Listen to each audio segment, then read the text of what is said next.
আজকে সকালবেলা এক বন্ধুর সঙ্গে ফোনে কথা হচ্ছিল আর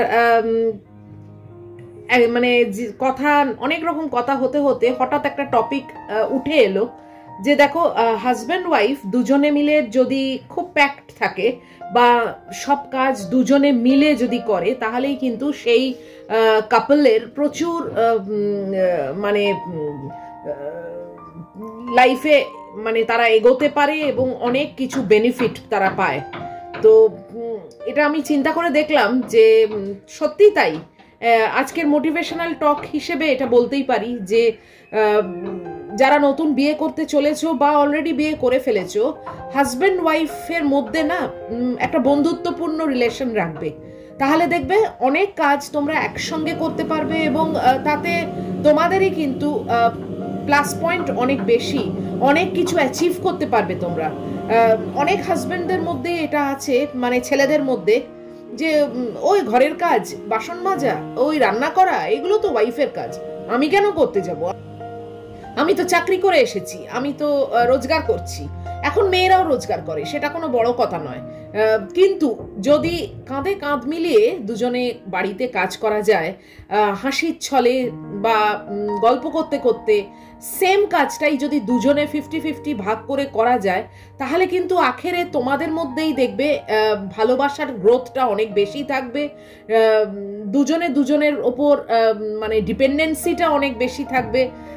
এবার ডিপেন্ডেন্সি মানে সবসময় যে পয়সার ডিপেন্ডেন্সি তা কিন্তু নয়, জানো তো, ইমোশনের ডিপেন্ডেন্সি দরকার, ফিলিংসের ডিপেন্ডেন্সি দরকার। এই ডিপেন্ডেন্সিগুলো যদি একটা রিলেশনশিপে না থাকে তাহলে কিন্তু দুর্বিষহ হয়ে যায়। আর মানে ইগো ব্যাপারটাকে না সাইডে সরিয়ে রাখতে হবে, যে আমি হাজবেন্ড, আমি এটা কেন করব, ওকে এটা করতে হবে, কেননা ও মেয়ে, ও ওয়াইফ, এই কথাগুলো কিন্তু মাথার মধ্যে রাখলে চলবে না। মনে করতে হবে দেখো, বেটার হাফ বলছি যখন আমার ওয়াইফকে, তার মানে কিন্তু সেটা জাস্ট বলার জন্য বলছি না, সেটার মধ্যে কিন্তু একটা গভীর মানে আছে। সব কিছুতেই আমি বেটার হাফ, আমার বেটার হাফ হচ্ছে ও, তার মানে কি হাফ হাফ, দুজনে সেম জিনিস, হাফ হাফ। তো সেটা যদি সত্যি হয় তাহলে আমরা কাজ করবার বেলায় বা বাড়িতে সব কিছুকে শেয়ার করবার বেলায় কেন আমরা হাজব্যান্ড ওয়াইফের তখন রিলেশনটা সামনে আনি, বা সেই ফিলিংসটা কেন আমরা মনের মধ্যে আনি যে আমি এটা করব না, ও ওটা করবে, এইটা তো আনা উচিত না।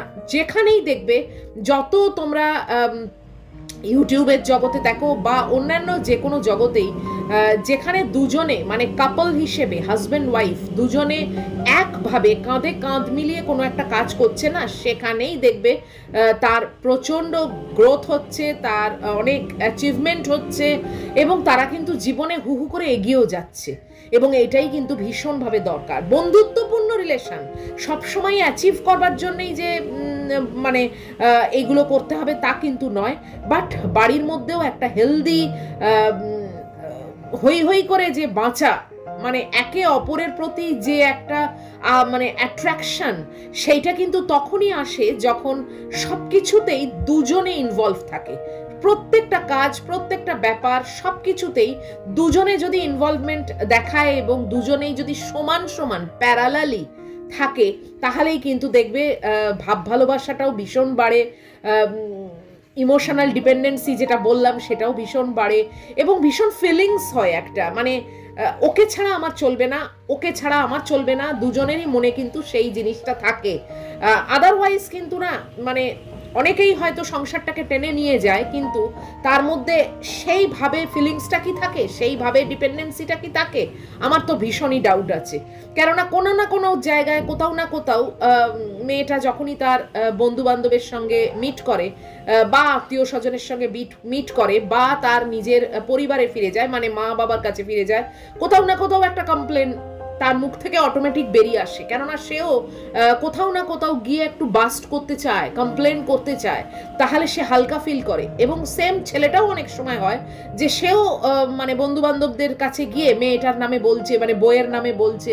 এইগুলো কিন্তু হেলদি রিলেশনশিপ নয়, জানো তো। নিজেকে চেঞ্জ করতে হবে, দুজনকেই দুজনের বন্ধু হয়ে উঠতে হবে, not as husband wife but as friend থাকতে হবে লাস্ট অবধি। তাহলে দেখবে তোমাদের জীবনটাও ভীষণ ভালো কাটবে এবং বাড়ির অ্যাটমসফিয়ারও অনেক হেলদি হবে, এবং তোমরা যদি কোনো কিছু অ্যাচিভ করতে চাও দুজনে সেমভাবে কাঁধে কাঁধ মিলিয়ে, সেটাও কিন্তু করতে অনেক সহজ হবে রাদার দেন কেউ যদি একা সেটা করবার চেষ্টা করে। তো আজকের মোটিভেশনাল টকের এটাই ছিল মেন কথা, যে একটা বন্ধুত্বপূর্ণ রিলেশনে থাকো, নট অ্যাজ হাজব্যান্ড ওয়াইফ। ওই ইগোটাকে দূরে সরিয়ে দাও।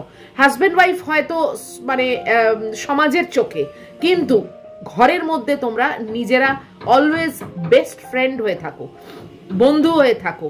তাহলেই দেখবে তোমাদের অনেক অনেক প্লাস পয়েন্ট তার মধ্যে থেকে বেরিয়ে আসবে, অনেক পজিটিভ দিক আছে, অনেক হেলদি একটা রিলেশনশিপে তোমরা থাকতে পারবে। দেখো তোমরা এটা চেষ্টা করে, নিশ্চয়ই বৃথা যাবে না আমার কথাগুলো। একবার ভেবে দেখো, যারা বিয়ে করে ফেলেছো তারাও ভেবে দেখো যে তোমরা কি সেইভাবেই দিনগুলো কাটাচ্ছ, আর যারা বিয়ে করতে চলেছো তারাও অবশ্যই এটা মাথায় রেখো যে যখন বিয়ে হয়ে যাবে তখন কিন্তু আমরা যেন বন্ধু হিসেবে দুজনে থাকতে পারি।